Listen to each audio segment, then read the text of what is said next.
As we continue along with Greek verbs, let me back up slightly. Greek verbs have voice, which refers to the relationship between the subject and the verb. So in Greek, there are three kinds of voice, or three ways we might describe a Greek verb's voice. That can include active voice, which is when the subject does the actual action of the verb. So in this example, the subject person eats. A passive example, the subject receives the action of the verb. The food would be the subject here. The food is eaten. So the food is acted upon. It's receiving the action. So that would be an action that we would describe as passive. And Greek also has something called middle voice. And it's sort of like it sounds, it's in the middle. It's between active and passive. It's when the subject acts or upon themselves. So, for example, verbs where you pick up your mat in the New Testament, or where someone wraps a robe or clothes themselves, or here he dresses himself. An action where the subject is actually doing the action, but they are sort of acting upon themselves, or himself or herself. That is considered a middle Greek verb.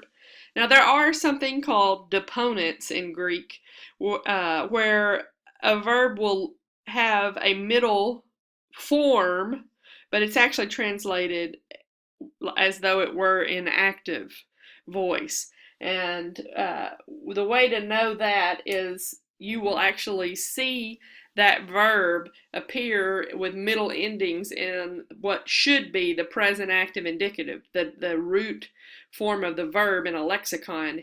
Like there's an example, erkomai, I come.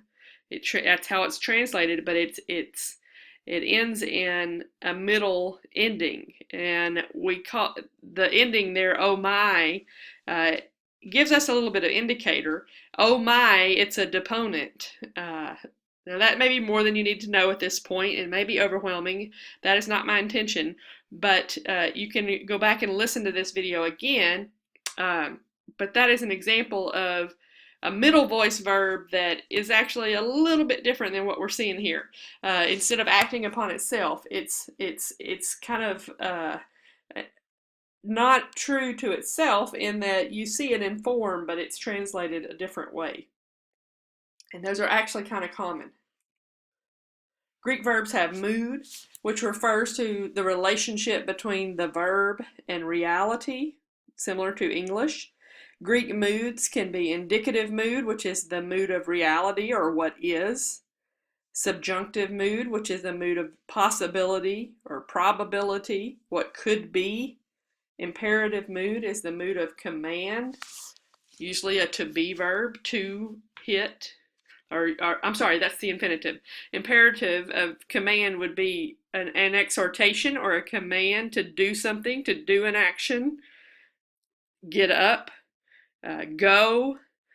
The infinitive is the to be form of the verb, and the participle generally is an ing form, but we will do quite a few things with participles when we get there. And lastly is an optative mood, which is quite less common. The indicative mood is the primary tense that you will see verbs in. And again, it generally indicates a reality or a fact, and it also is used when questions are being asked in Greek. Indicative Greek verbs begin with a stem, and so this is sort of some basics 101 of Greek verb formation.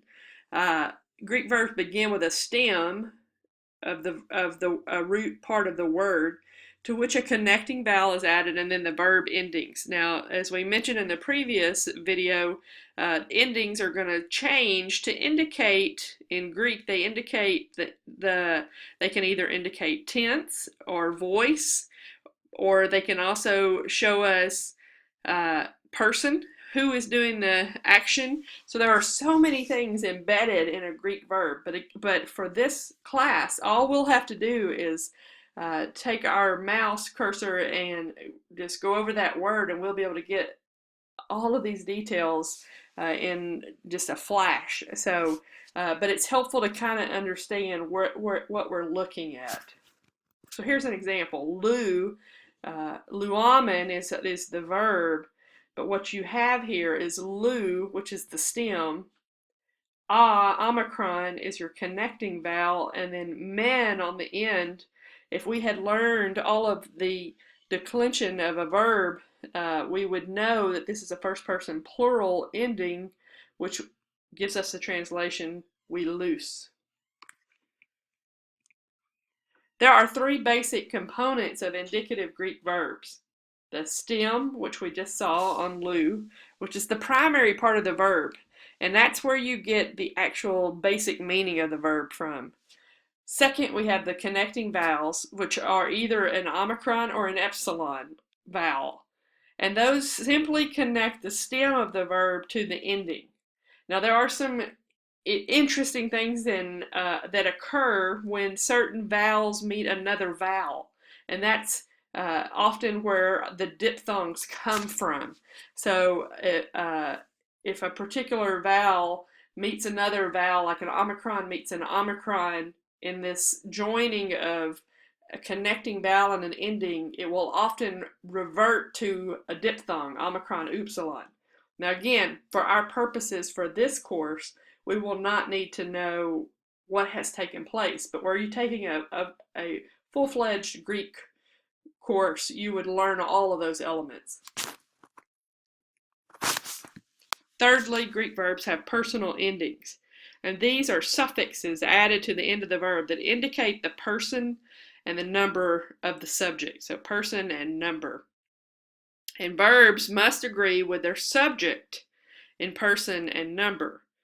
If there's no expressed subject, these endings will identify who is doing the action of the verb and provide the subject. So you actually don't have to have an expressed subject in a Greek sentence to know that you can actually have an embedded subject within every verb. Now, if the subject is expressed, it would need to agree, is what that's saying. It would need to agree in person and number with the noun or the subject and then the actual verb.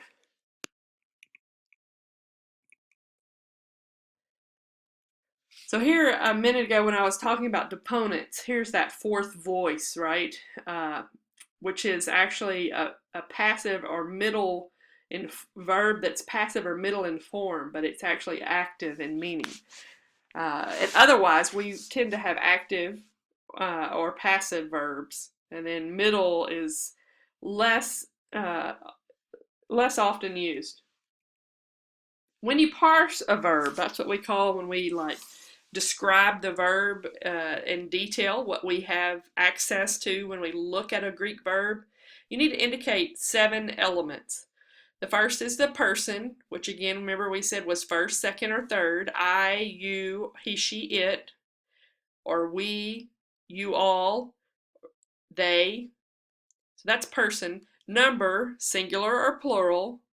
I being singular, we being plural. Third, you will indicate tense, present, aorist, perfect. So those 6 tenses on that previous PowerPoint. Voice, active, middle, passive, deponent. Mood, indicative mood, subjunctive mood, imperative mood, infinitive mood. 6, lexical form. What does this verb look like when you look it up in a dictionary? That's its basic form, and it tends to be in the first person singular, present, active, indicative. If the verb is a deponent verb and it occurs in the deponent in the present tense, then you're going to see it as a middle passive form in the lexicon when you go to it. But what is the first person singular, present, active, indicative? Now, that's what I'm saying. First person singular is your number, present tense, active voice, indicative mood of reality.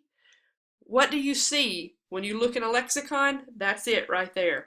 And that's the basics for starting to parse a verb. And then seventh, you're going to put the translation or the inflected meaning of how do I translate that verb when in the sentence in the particular form that I'm looking at it. Is it a second person? You?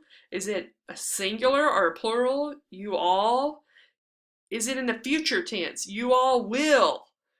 Is it active or passive? You all will be passive. And then mood, you all shall be. Okay, so that might change a little bit. Or you all will be converted. Well, we don't know exactly how, so it's going to possibly, we would describe that as an undefined mood. You all will be converted. We don't know how that's going to happen. Or you all will be persuaded.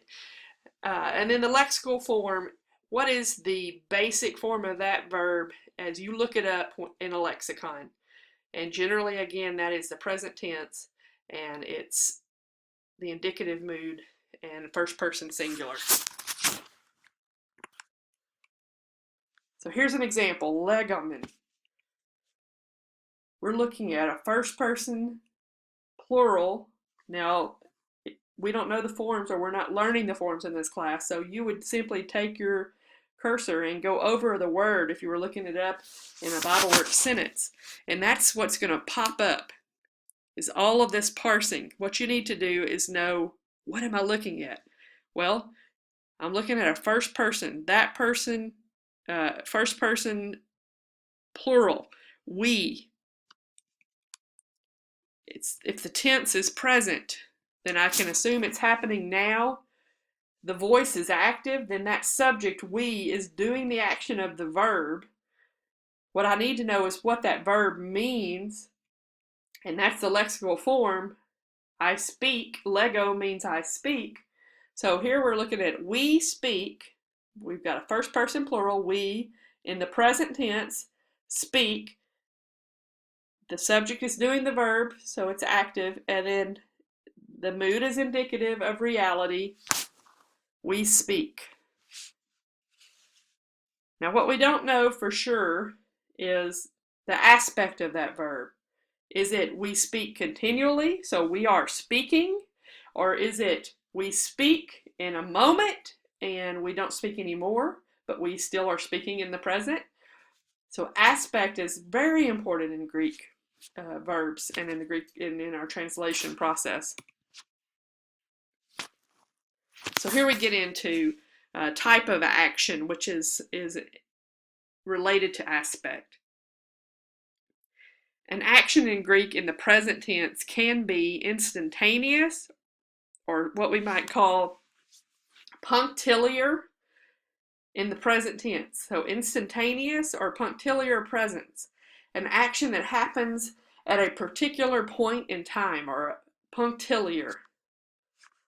Here's an example from Acts 9:34, where Aeneas says, Jesus Christ heals iatai, you. If we were looking at this verb, we are trying to describe what type of action it is. And one category for how we might describe it, and again, we're going to look at the context around this sentence, but how we might describe it is that Christ heals you instantaneously. It's an instantaneous present, or in a moment of time. We also can have an aspect of the verb, and sometimes we don't know for sure what the aspect is, where it's progressive, or it can be descriptive in the present tense. So that describes more of an ongoing action than in a punctiliar present. So here's the translation for Acts 2:8. And how are we hearing in our own dialect? So we are progressively hearing. So if the part of this week's work is to kind of start to see that, okay, I can put my mouse cursor over akuamen in BibleWorks, and I can find out that this is a first person plural, present active indicative verb. And I know it comes from the verb akuo, I hear, but what do I do with what, knowing that I can translate this, we hear or we are hearing? And so aspect opens